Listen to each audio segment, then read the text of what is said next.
Hey, I want to ask you today, what's on your mind? Like, what are you thinking about today?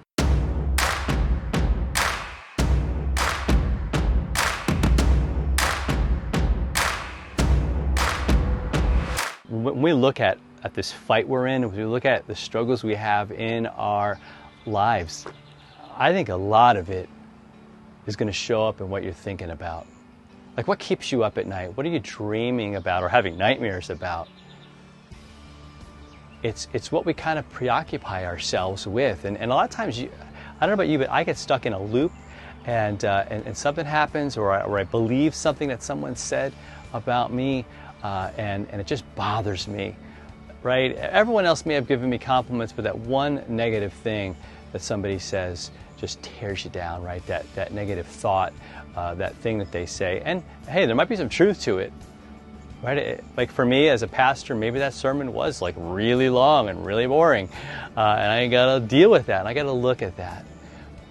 But sometimes it's not necessarily your thing or your fault, but the other person's, right? Sometimes it's a combination of both of those. But God's saying, what are you going to ponder? David, right, who was a guy who dealt with, he had his issues, committed adultery, committed murder, he did all these things. But he loved God, and he knew that God just loved him. And it was just an awesome thing. And he says, I'm going to ponder, in Psalm 101, verse 2, he says this, I will ponder the way that is blameless. So I'm going to spend my time thinking about, like what does that look like? To live in such a way that the devil's got nothing, right? That the world's got nothing. I mean, they can make stuff up. They can sort of twist things. But we walk as God's people. See, I got to remember that. So many times I forget who I am. I forget that I'm loved by Him.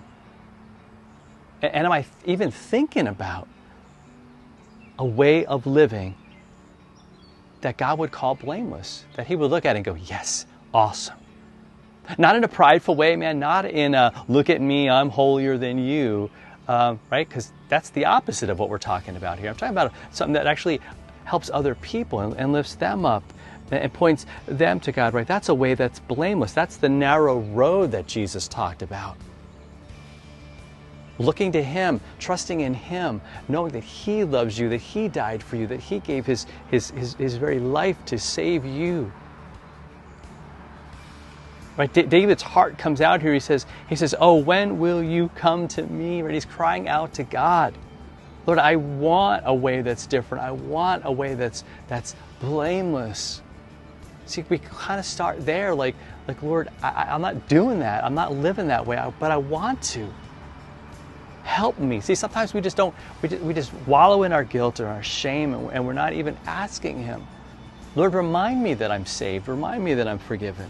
And He says, I will walk with integrity of heart within my house. He kind of draws a line. He's like, no more. I want to walk God's ways. I want to walk with integrity in a way that this is who I am when no one's looking. When no one's there to pat me on the back, this is what I'm going to do.